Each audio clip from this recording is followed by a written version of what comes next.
My father-in-law just passed away. Can you come home as soon as possible?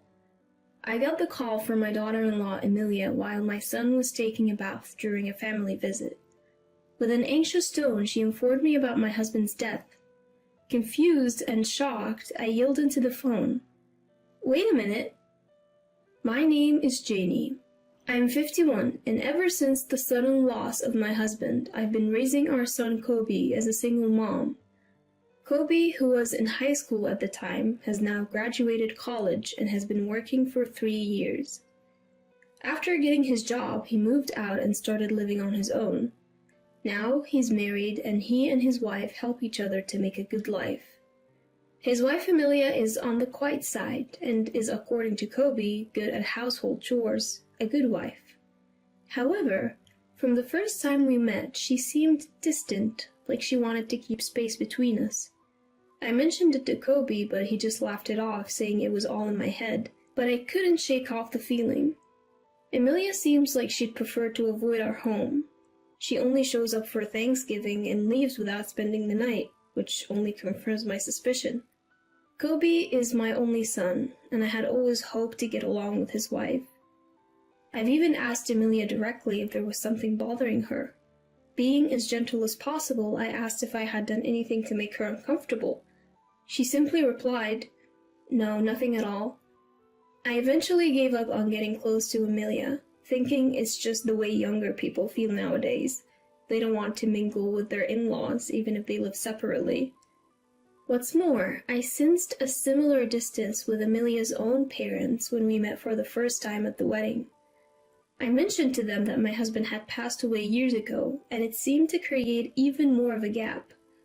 Even though Kobe had told them from the beginning that I was a single mom, maybe seeing it firsthand created some negative impression of me. So, I've decided not to intrude on Kobe's marriage and quietly observed the wedding. Since then, the gap hasn't closed between me, Emilia, and her family. Even though my son and his wife live relatively close, our family dynamics have become distant. Today, Kobe brought over some wedding photos, but of course, Emilia was nowhere to be seen. I feel grateful when I see Kobe, noticing my disappointment, offered to stay over tonight even though he's alone. Makes me proud to see how kind-hearted he's become. Looking at the picture of Emilia, I find myself smiling, thinking how pretty she looks when she's laughing next to Kobe. It's tough to suppress the loneliness when my own daughter-in-law avoids me for reasons I can't understand, even though we're still getting along. After carefully storing the photo and having dinner, I idly flip through a TV variety show. I'm waiting for Kobe to finish his shower when a familiar melody rings out. It's coming from Kobe's phone left on the table. It's the default ringtone. Curiously, I glance at the phone. It's a call from Emilia. I decide to let Kobe know about it later and turn back to the TV, but then the phone starts ringing again.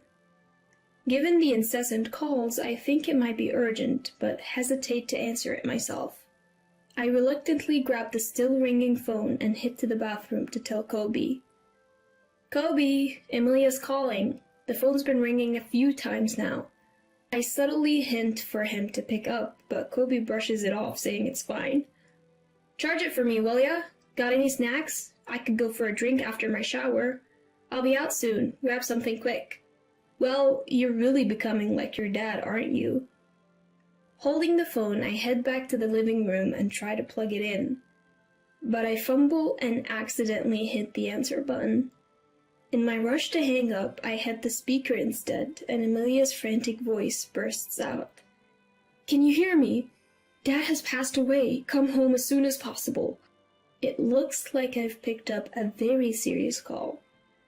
What do I say to Emilia, who's just lost her dad? Or should I first apologize for answering her call, even if it was an accident? My mind is racing, and I've lost sight of the option to hang up. Meanwhile, Emilia starts explaining the situation, saying that I need to come over to the nursing home where he was living.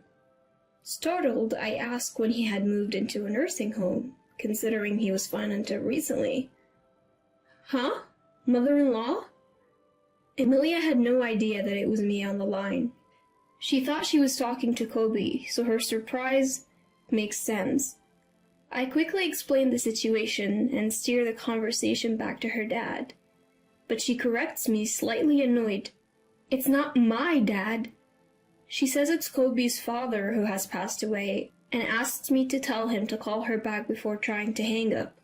I was utterly confused, but quickly spoke into the phone, still on speaker mode. Wait a second, Emilia, isn't this some kind of mistake? Like I told you before, Kobe's dad passed away 8 years ago. Emilia seemed shocked by my statement. She stuttered momentarily, but quickly regained her composure. Now is not the time for lies. Why would you lie about something so heartless at a time like this? Before I could make sense of Emilia's sudden accusation of me lying, the room fell silent. In that moment, I noticed that Kobe, his face pale, was holding the phone. The call had ended. He had likely rushed over after hearing our heated conversation while taking a shower. Water was still dripping from his hair. It was clear that he'd hurriedly grabbed the phone. I asked Kobe, who was deliberately avoiding eye contact with me, what was going on. What did Emilia mean when she said your father just passed away? I had made it clear to her before we got married that your father had passed. Why would she think otherwise? When I pressed Kobe, who was visibly uneasy, he dodged my questions, whether it was a misunderstanding on Emilia's part or someone who was like a father to him. It was clear he was hiding something. We'd been having a tense exchange for a while. Amidst this, Kobe's cell phone buzzed. The caller ID showed an unfamiliar name, but it looked like it was probably from a nursing home. While Kobe hesitated to pick up, knowing what to expect from the call, he eventually answered right in front of me. Trying to remain silent, I listened in. I could hear most of the conversation, and the caller indeed confirmed what Emilia had been saying. After ending the call, Kobe looked straight into my eyes and finally came clean, leaving me nearly faint. Apparently, he had introduced Emilia to a man unrelated to the family as his father. I told Emilia that Mom cheated and got divorced, he said. It seemed Kobe had completely fabricated the story for Emilia.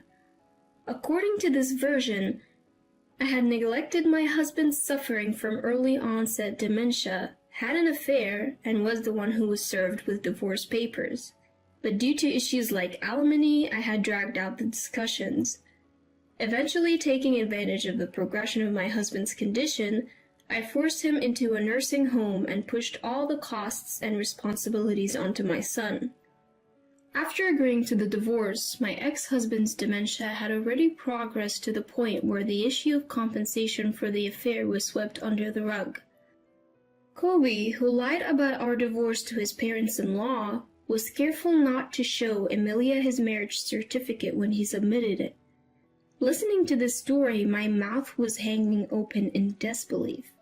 So, I told them Mom has been going around telling people Dad is dead.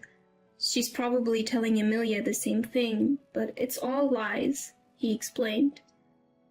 I can't believe he's been telling such elaborate lies.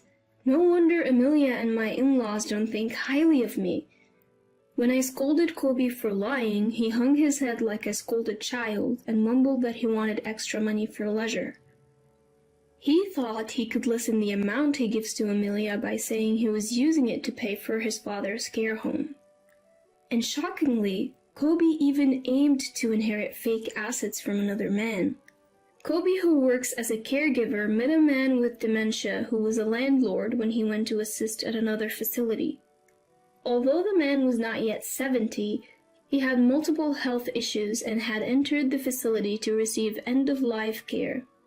The man likely had early onset dementia and had deteriorated to the point where he didn't even recognize his real son. Kobe took advantage of this and started to act like he was the man's only son. On top of that, using his role as a caretaker, he had the man's real family pay for his residential fees. Meanwhile, he was also pocketing a few $100s every month as caregiving fees for doing small tasks. All of you must be so busy. Don't worry, I'll take good care of him, he would say. Sometimes he'd even lie about the man's health to minimize family visits. Whenever he found the time, he would sit beside the man, even going so far as to have him write a will, leaving all his inheritance to Kobe. Kobe's manipulative ways gained him the trust of the facility, as he even told them that he had lost contact with his father since our divorce. The real family eventually stopped showing up, and even the facility staff started recognizing Kobe as a family member. Listening to this appalling truth coming from my son made me wonder if he really was my son. Now that the man had passed away, there wasn't much that could be done. I forced myself to tell a remorseful-looking Kobe to quickly inform the real family of the man's passing. Later, I took Kobe to apologize to the real family, and when they heard the truth, they were understandably furious. "We will sue you for fraud," they yelled. Kobe politely apologized and pleaded to avoid a lawsuit, saying they could nullify the will, but this only enraged the family even more. From the family's perspective, nullifying the will was a given. Nothing had been resolved, including the caregiving fees and the manipulation of the deceased. Kobe, who seemed to think a simple apology would suffice, was at a loss in the face of the family's blazing anger and clung to me, nearly in tears. "Going to court is impossible. Mom, you know it too, right? I don't have money to pay for damages. I've told you everything. Help me. A mother always defends her child, doesn't she?" I can't say I'm completely unaffected by the desperate plea from the son I've raised for over 20 years, but I have no intention of helping him. He's done something truly awful.